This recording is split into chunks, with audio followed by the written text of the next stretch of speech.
This is KCCK's Culture Crawl. I'm Dennis Green, and Lisa Barnes from Summer of the Art joins us today for the first of, well, several at times least a couple. during the summer. I don't see much of Lisa during the winter. True. But when summer rolls around, that is live music time in Iowa City. With Very true. Live music every week and several big festivals. The hallmark of which for us is the Iowa City Jazz Festival. But that's a couple of sessions down the road. Yeah, that's going to be really exciting to talk about. We've got a great lineup for that. But you're right, we do have some other things going on too. The Friday Night Concert Series ramps up here in before too much longer. Right. And that is, of course, the long-running concert series on the Ped Mall. Yep, 25th year. 25, wow. Yep, it's the 25th year.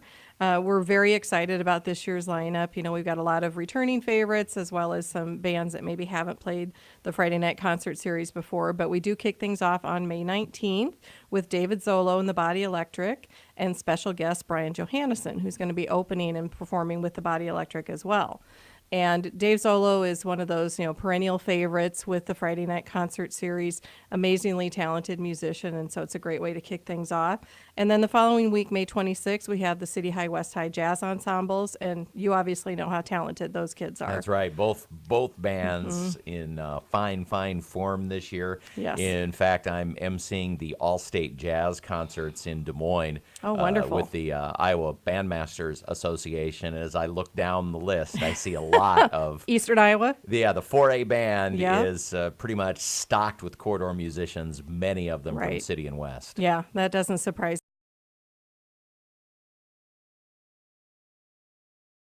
year. We actually plan the schedule around when they're available, and it's always one of those first couple weeks. So. And kind of the swan song for the senior class It for is. both Yeah, schools who it get to is. perform with their jazz bands kind of one final time before Right. graduating. That's exactly Actually, right. after graduation, probably, maybe even for some of them. Yeah, I think. Depending on when the ceremony Yeah, falls. I don't remember. They keep changing dates on that. But yeah, you're right. And then they'll be putting together United Jazz Ensemble to be performing at the Jazz Fest. So this is kind of their last opportunity to perform with their classmates. So it's always a lot of fun. We really look forward to that, like I said, and have great crowds for that because so much talent with both those schools. What are some of the other highlights? I mean, I know we've got 15-ish concerts going on Friday nights, but as you look down the list, what in particular kind of gets you excited? Well, one that you might be familiar with, Goosetown. Oh, love Goosetown. Yep. They performed last year on the side stage at the Jazz Festival and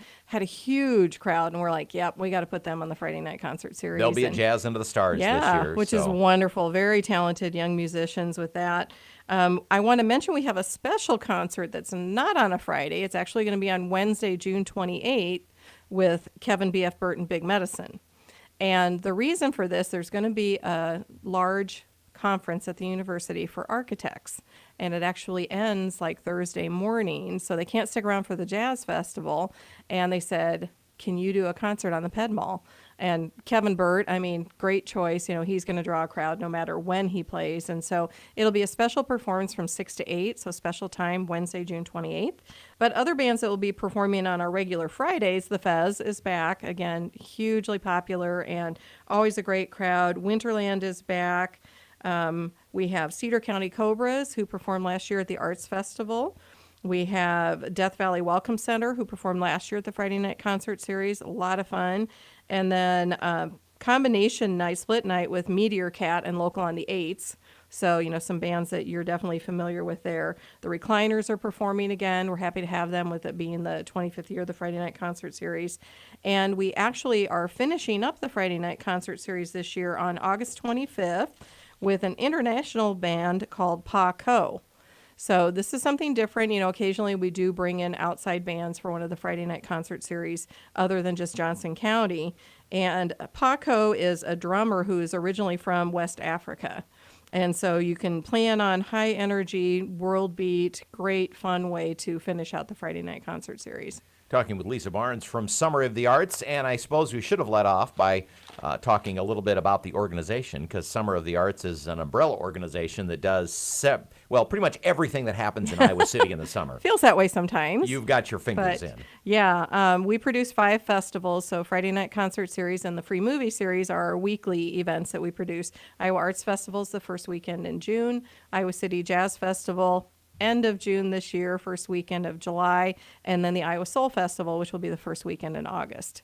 And so busy. Let's talk a little bit about the Arts Fest, because that's the first major festival, Right. and the first weekend in June will be here before we know it. Yes, that's very true. It's June 2nd through the 4th. We're actually expanding the Arts Festival a little bit this year. We're adding a block of Clinton Street that goes down toward the Ped Mall so we can expand the footprint of our fine artists.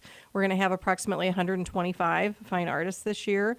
We have things kicking off on Friday with the Carnival Parade. We've done that for a couple years, and it's just a really fun way, with all of the costumes and the music and the colors and everything. And then Friday night, our performers are local favorite, another one, Dave Moore, who's performed at the Iowa Arts Festival before, and our headliner is Sunvolt, and we're getting a lot of buzz with them. I think a lot of people are really excited about that. And then on Saturday, we've got main stage going from 10 o'clock until our headliner is Elephant Revival at 9 o'clock, another band that we've wanted for a long time. Sunday's going to be Bluegrass Sunday again. We've kind of gotten in a rhythm with that, and it's very popular. That'll be 10 to 4 on Sunday. And then, of course, we have our fun zone and all of our children's activities on the Ped Mall, the artist booths, which I already mentioned.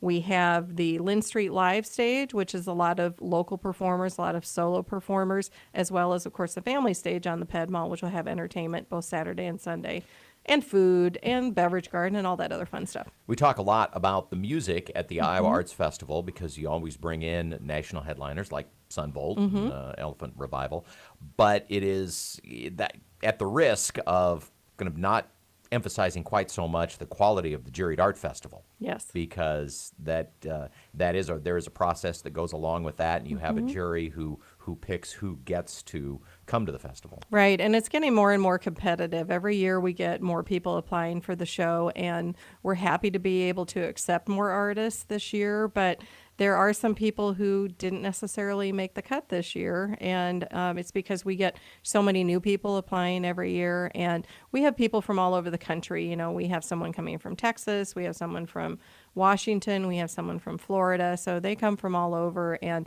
it's a very successful show for the people who do come.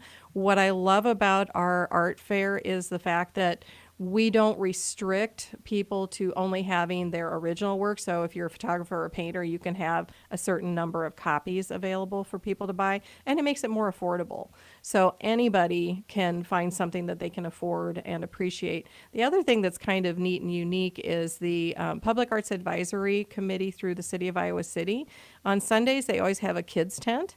And what they do is they ask all of the fine artists if they would be willing to donate something valued at $5 or less. They have it available in this tent, no parents allowed. The kids can come in with their $5 and pick a piece of art themselves that they want to take home. So that's kind of a fun, unique thing, and all the proceeds from that go back to Summer of the Arts.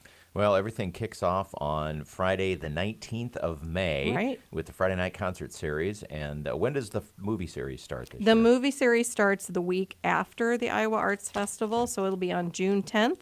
Our first movie is Star Trek Beyond. Ooh, okay. I know you like that. Yeah, right Trek. up my alley. Yep. So if people want, this is like drinking from a fire hose. Right. We hit you with a lot of information. But the Friday Night Concert Series begins the 19th. Yep. And, of course, Iowa Arts Fest the weekend of the 2nd. If people want more information or want to look over the lists of performers or exhibitors, they can go to your website, which is summerofthearts.org, and we're actually working on a new website right now. So probably about a week just before the Friday Night Concert Series kicks off, we should have the new website up and live. All right. So. Summerofthearts.org. We'll come back in a few weeks and we'll talk Jazz Fest. Sounds good.